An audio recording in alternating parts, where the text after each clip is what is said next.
Hey guys, Laura Gorycki, G-Force Athletics. If you're new to exercise, or maybe you're returning to a workout routine after an extended break, or perhaps you've joined an online training program, such as one like mine, then it's a good idea to receive some instruction on proper form. Form is very important in all of your activities that you're going to be doing for two main reasons. Without proper form, you're just wasting your time. Sometimes if you don't have proper form with a push-up or a lunge or a squat, and you're just kind of going through the motions, you're not targeting the intended muscles that you're trying to strengthen. And also, if you don't have proper form, sometimes you can put yourself at risk for injuries. So, welcome to Laura Gorycki's Form Clinic.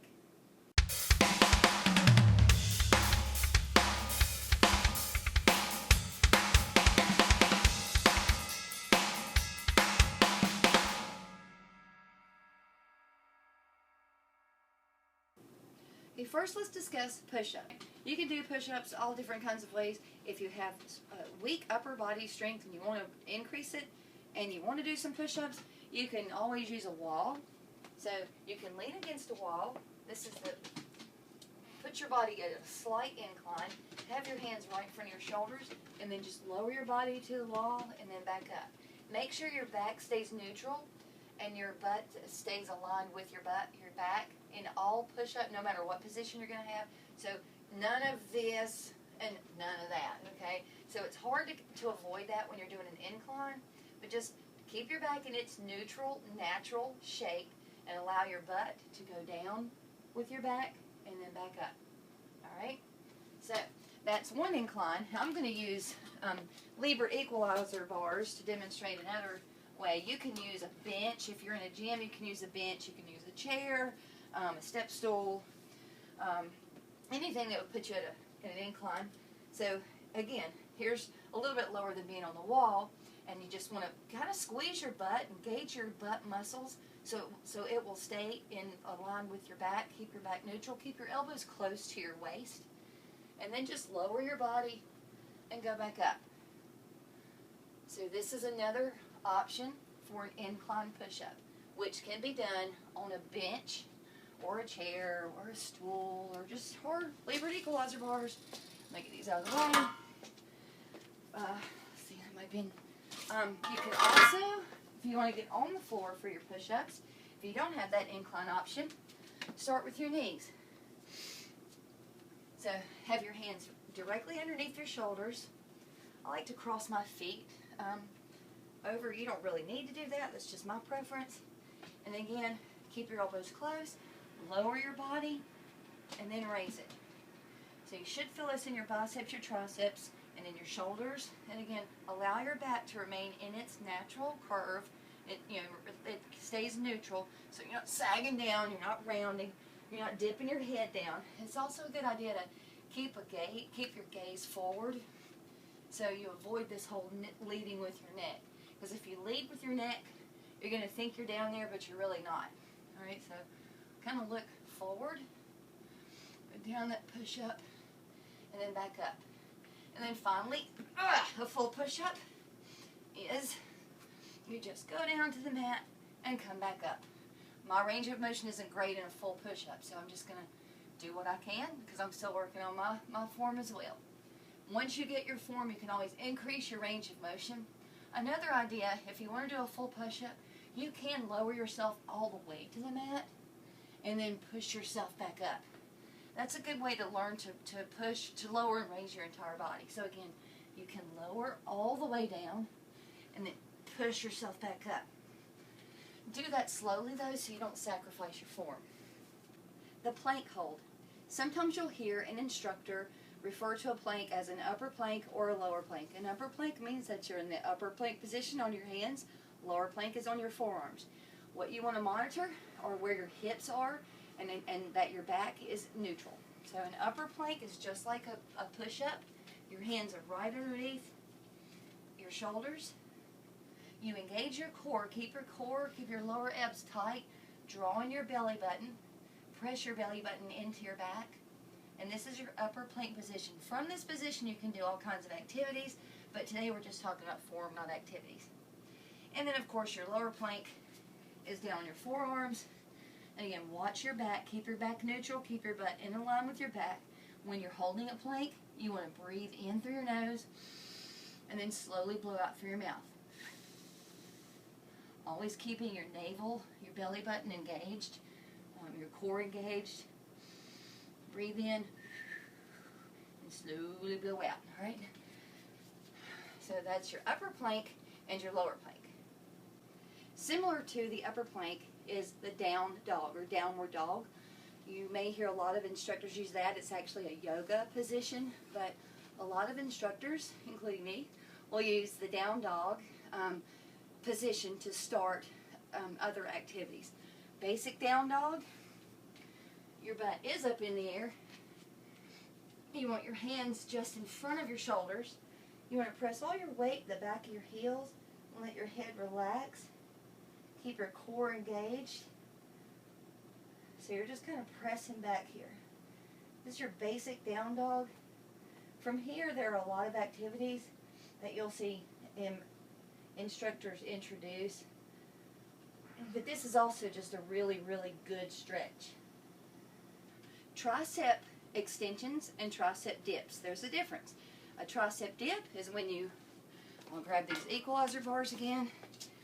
You can, when you find a bench or a chair or a stool.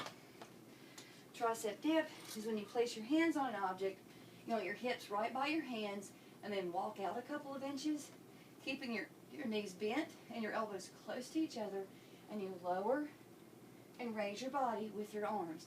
Now you're not squatting, so you should not feel anything in your legs.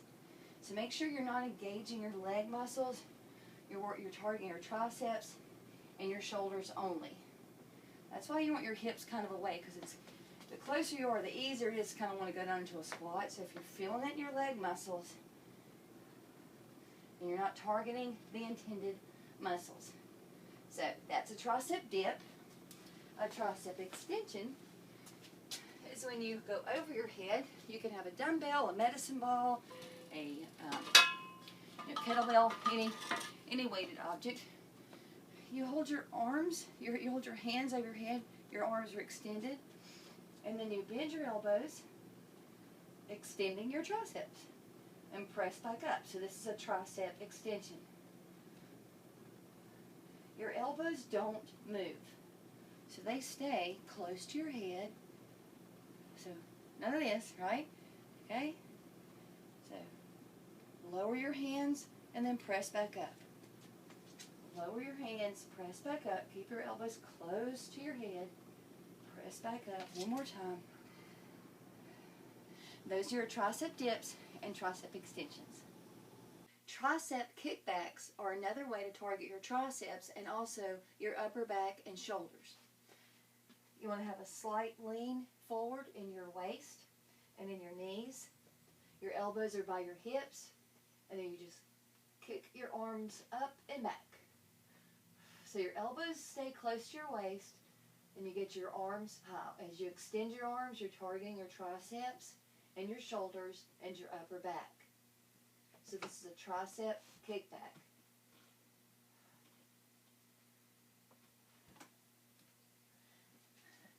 Similar to the tricep kickback is the lat row. You want to get in that same position. You're slightly bent at the waist. This is the bent over row. So you bend over, slight bend in your knees. Your elbows are close to your waist. Your dumbbells are right by your legs, and you get your elbows behind you, raising them up above your back, and then you lower. This is a lat row, slightly targeting your triceps, but more your shoulders, your mid and lower back. Of course, the heavier the weight, the more you're going to feel it in those back muscles. So when you're up in the row position, pretend like you're trying to squeeze your elbows, try to touch your elbows together, so you keep your arms close to your body. Keep your neck and your shoulders relaxed.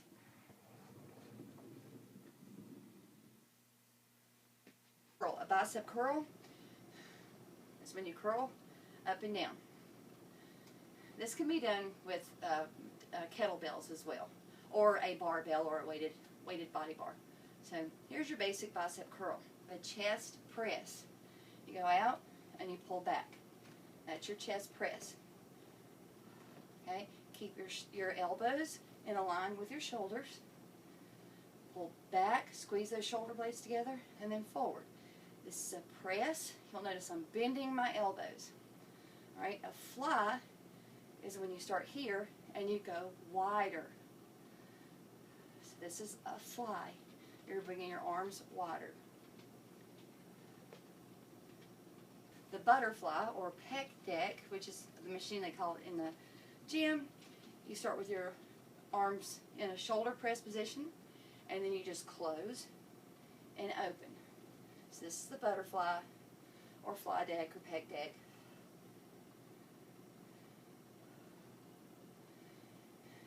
And then finally, the shoulder press.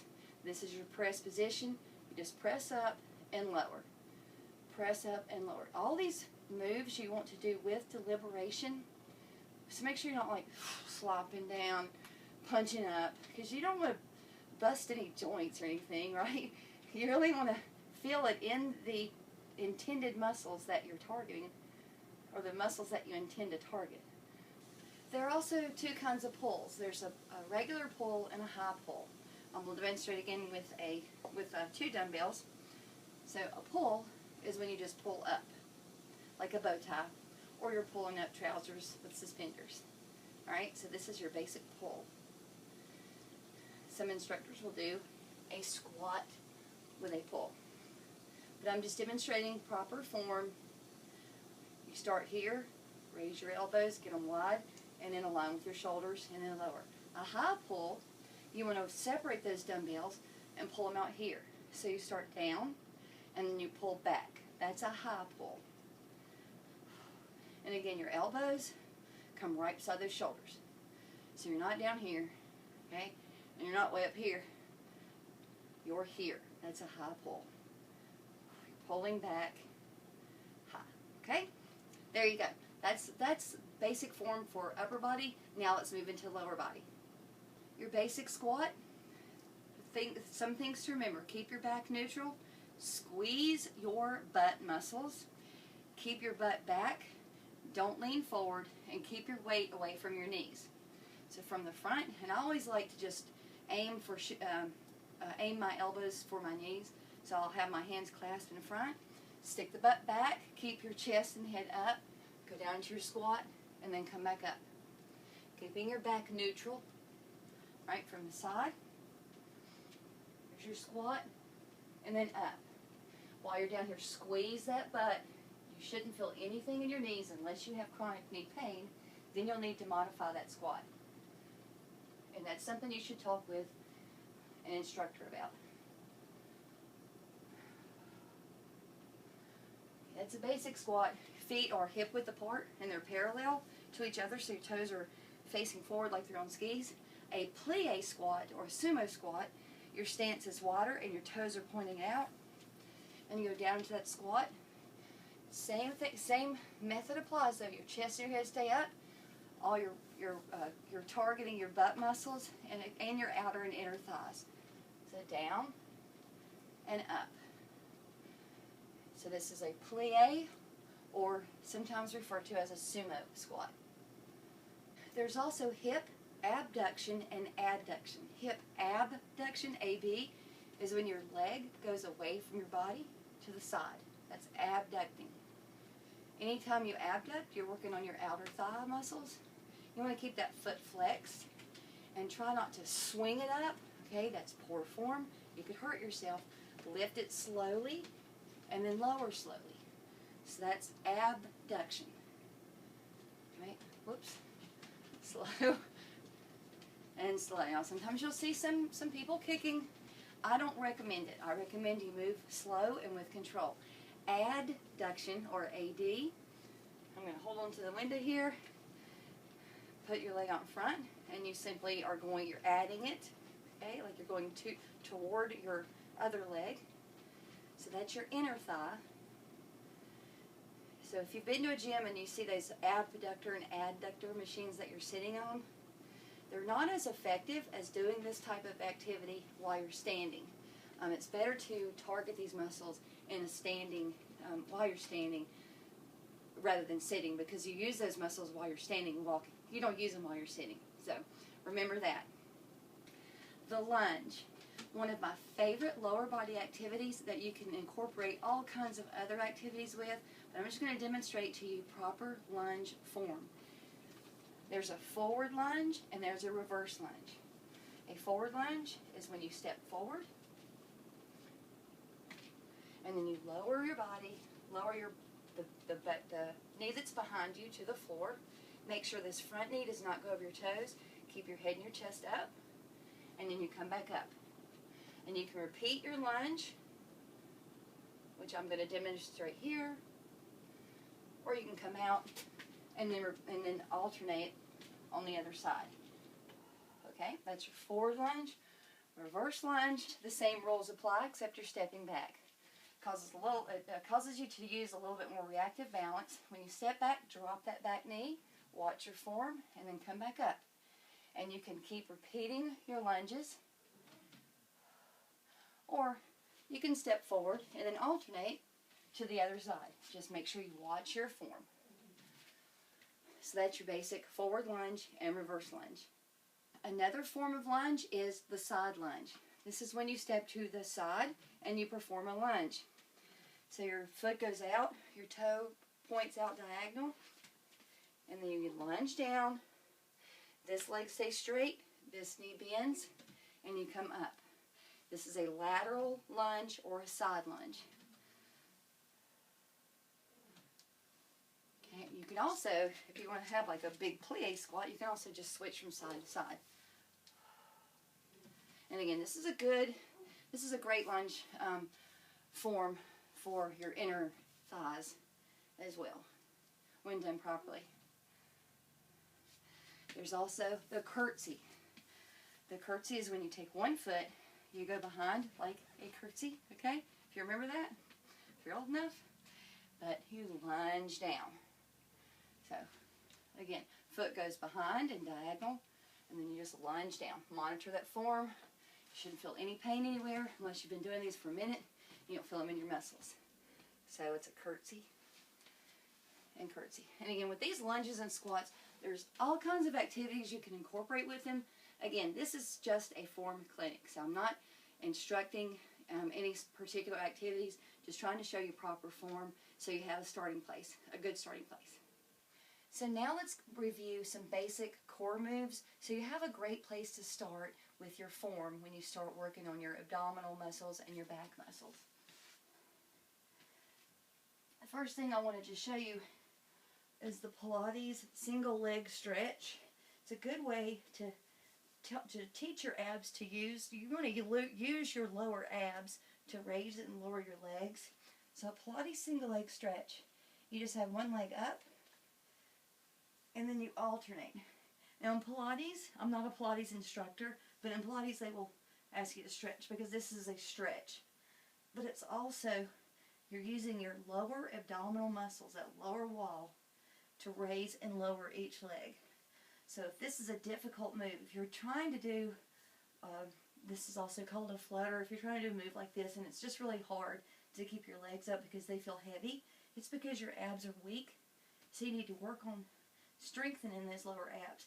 And this is a very gentle but effective way to target your lower abs. So now I'd like you to lie flat on your back on the mat. Raise both feet up in the air. And let's go over how to engage your core muscles to strengthen them. So a lot of times you'll hear instructors, you'll hear me especially say this, to draw in your belly button, press your navel into your spine, and press your back into the mat. That just simply means not like sucking everything in, okay, because you want to breathe. You just draw in your belly button, and as your navel presses against your spine presses against the back, your butt should just come up off the mat just a little bit. This is called a tailbone crunch. So you're you're just drawing in your navel, pressing that belly button into your back, and then boom. It's a slight little butt lift, or a tailbone crunch, I guess I should call it. But this teaches you to use your abs in a way that will move your legs rather than moving your legs. Right? So this is a great beginning move to learn how to engage your abs.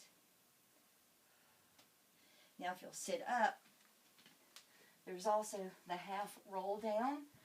So have your knees bent, your feet right in front of you, and your hands to your side. And then kind of curve your back a little bit. And again, you're going to draw in that belly button. You're going to press your belly button into your back. And you're going to have a slight, just a slight curve. You're not really rounding, just a slight curve. And just come back onto the mat until you feel like you're going to fall. So if you get back here and you feel like you're going to plop down, you've gone too far. Go back until you feel like you're going to fall. Remember, keep your abs engaged. That means keep your core tight.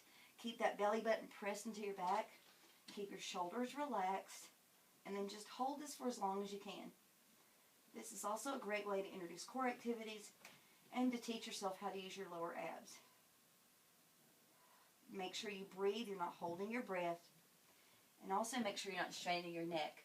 That's another thing that will occur when you're new to core activities is you may try to lead with your neck. If you feel a lot of neck strain, you know that you're using your neck too much. You're trying to pull yourself up with your head. Just make sure you're always targeting, you're focusing on using your ab muscles. So we did the half roll down. Now let's do a crunch hold. So back on the mat, and your feet are on the mat. Hands are by your side. And again, what are you supposed to do with that belly button? That's right, pressing into your back. Your back goes into the mat, but this time you're going to allow your upper body to come up. So everything goes into the mat. Don't lead with your neck. So none of this. Okay, that's going to strain. So just come up until you feel like, until you can't come up anymore. I don't want a full sit up. Okay, we're not going all the way up. That range of motion comes later. So again, this is just your basic crunch hold. So you're pressing your belly button into your back. Your back is being pressed into the mat. Let your shoulders and your neck relax. If you do feel a little tension, you can always lay back and then come back in. Just focus on, remember, using those back muscles and your lower abdominal muscles. When you have strong lower abs, they provide a lot of support to your lower back. So that's why it's really important to focus on your lower abdominal wall. I'm not saying to ignore the six-pack area, but it's really important to focus on here. So again, this is just a basic crunch hold. It's not a crunch, but it's a good starting place if you want to do crunches. But a lot of effective core activities don't involve crunches at all. So now let's go back on the mat. Final move. Let's work on your using your lower abs to raise and lower your legs. So your feet are up in the air. You want to lower, press your back into the mat, and then raise. You inhale as you lower, and exhale as you raise. If you feel a little strain in your back, you can always place a small towel, hand towel underneath your back, or you can just decrease your range of motion. So you can go down to the point of just before your back starts to hurt and then come back up. This is an excellent way to strengthen your lower abdominal wall, and it's also a great basic move to learn so you can progress to other more advanced moves.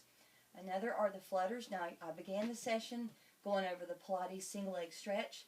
So the flutters are just like that, except you're just going, you're alternating which foot is up. You can do this with your back flat on the mat, or you can come up to your elbows.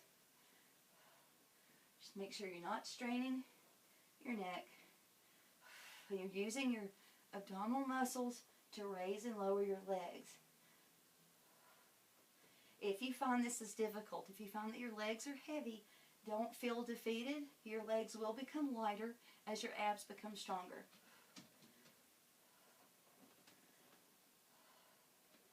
Alright, so there you go. We went over a few upper body moves, a few lower body, and a few core. They're just basic moves to give you a place to start to work on your form. And once you have that form, you can always increase your range of motion and then progress from there. Good luck with your training program. If you have any questions, feel free to shoot me an email or comment below.